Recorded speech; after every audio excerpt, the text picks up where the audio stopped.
You know, I'm home and everybody on the West Coast. So I ain't had no, I ain't had no source of food at the house today. Everybody knows what used to be on this wall, right? I'm in Cleveland for the return of LeBron James. He's now an LA Laker, but we've been here before, of course.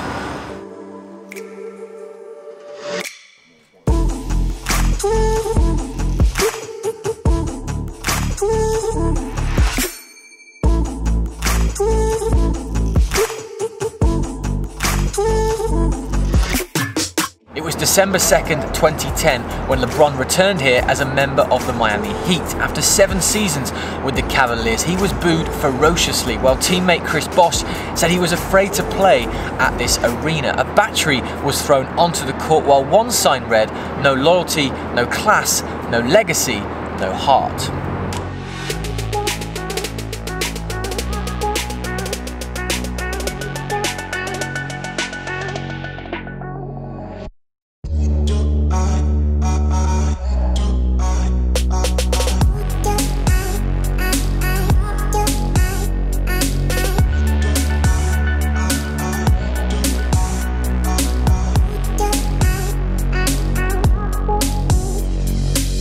Surely that will not happen this time around. LeBron won Cleveland its first major pro sports championship since 1964, and more importantly, he leaves a legacy of education, opening up the I Promise public school in his hometown, Akron, Ohio. Former teammate Larry Nance Jr. was also born there, and we start with the Cavaliers forward and his thoughts on LeBron's new school.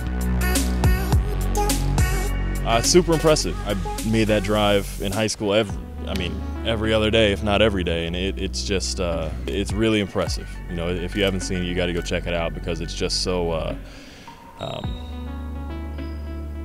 I can't even think of another word than impressive. Like, it's just you know, to the fact that he built a public school for kids, for at-risk youth to get away and have an outlet is just unbelievable. I can see what that means to you, though. What do these kids go through that are from that area? You know, everything from poverty to to being evicted from housing to to hunger. There's a lot that goes on, as there is in every city. But all you can do is your best to you can only do your best, and he's certainly done that. I'd love to see a warm welcome for LeBron.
Yeah, I seen a little bit of the last part.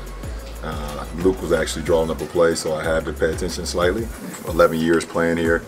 I just try to do, be the best, basketball player, be the best role model, the best leader I could be, both on and off the floor, lead by example for this franchise. And and they showed their appreciation. And I really, from now on, for myself and my friends and family, I were at the game tonight. It was a great moment.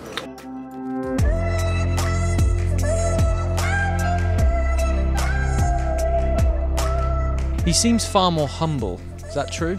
I think he has a sense of humility for sure. I think he recognizes his place in the world is important, but not in a way where it feeds his ego, but in terms of there is more to be done with the time he has.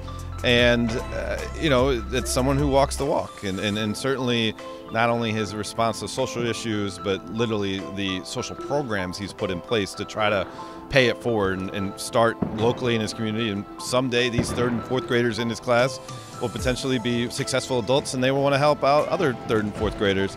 I think that humility of that process is being around, putting yourself around those who are less fortunate. You realize how fortunate you are, and you want them to share in that success.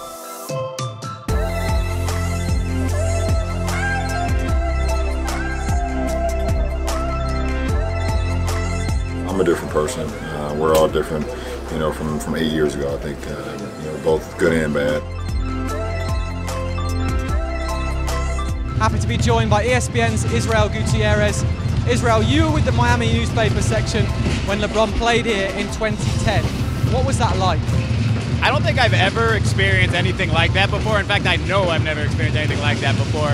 And going in, it was just one of those situations where, yeah, you knew it was going to be a tense situation. You knew the crowd was going to really, really despise him, but you just didn't really know how badly. And some of the signs were so overtly personal.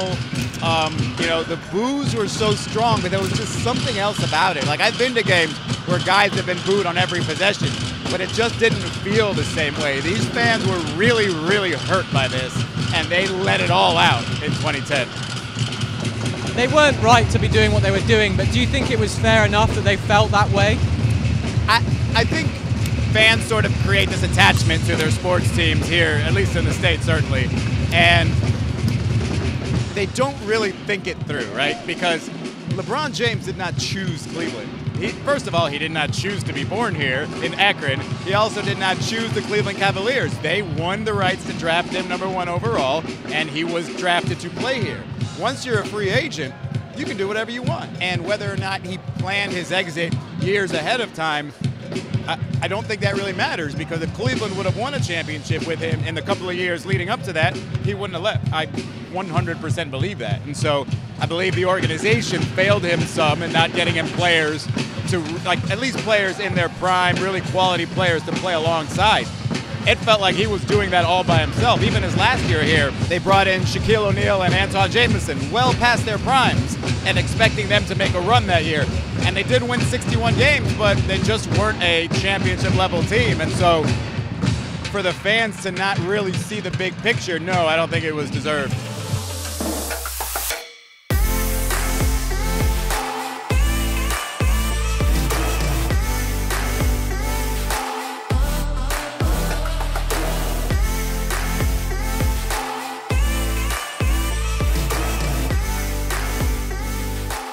Now getting to be on the same team as him, going to the finals last year and see where, his legacy has gone. It's, it's probably watching and playing against the greatest player to ever play. And, I think we're going to look back on this when we retire and really appreciate these games. When you joined this team at the trade deadline last season, what changed for you? What was the difference playing with someone like that? A lot changed. It was having a true alpha on the court. We had a true top dog and a leader in every sense of the word, in the locker room, off the court, and especially, during games on the court. And, your level of respect and attention goes up when you got a guy like that. It sounds crazy, but I don't really consider his on-court achievements anymore. How much has he impressed you as a human being? As a human being? I mean, man, I think that's the main thing that's impressed me with him. As a basketball player, to be one of the greatest of all, or to be arguably the greatest of all time, I mean, you commit, you have the physical talents, you have the time commitment, and you become that player. But you don't have to do anything else. You don't have to be this great giver, this philanthropist in his hometown and in other parts of the country. You don't have to be an activist. You don't have to be outspoken, as Michael Jordan proved, because he didn't say much of anything at all during his career. And LeBron's doing all that. And you know what? He's learning along the way. He said some things when he was in Miami he probably wants to take back, like the one comment where he said, everybody else has to go back to their lives and I get to live mine and they wish they were me. I'm pretty sure he wouldn't say that this time around. But just as much as he's grown as a player, I think he's grown as a person as well.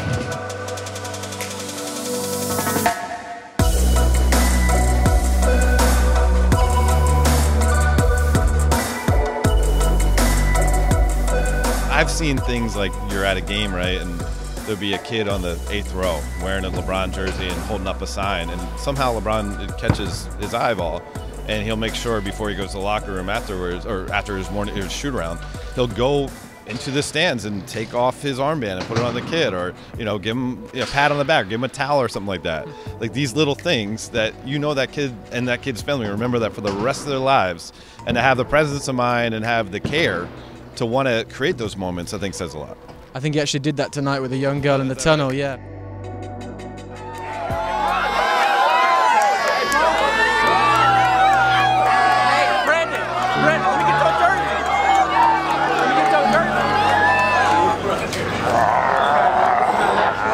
I love you all the time.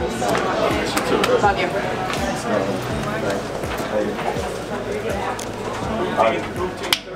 What does he mean to Cleveland? He's a source of pride. I'm not a native Clevelander, but I spent 4 years of my life living here, and I got to know the people, I got to know the mentality, and it doesn't always get the best reputation, and I think that's somewhat undeserved. And he is someone who the world recognizes as not just a great basketball player, but a great humanitarian, and someone that people aspire to be like. And guess what? Cleveland's in his blood. And so if you can admire LeBron James, you can probably admire Cleveland too.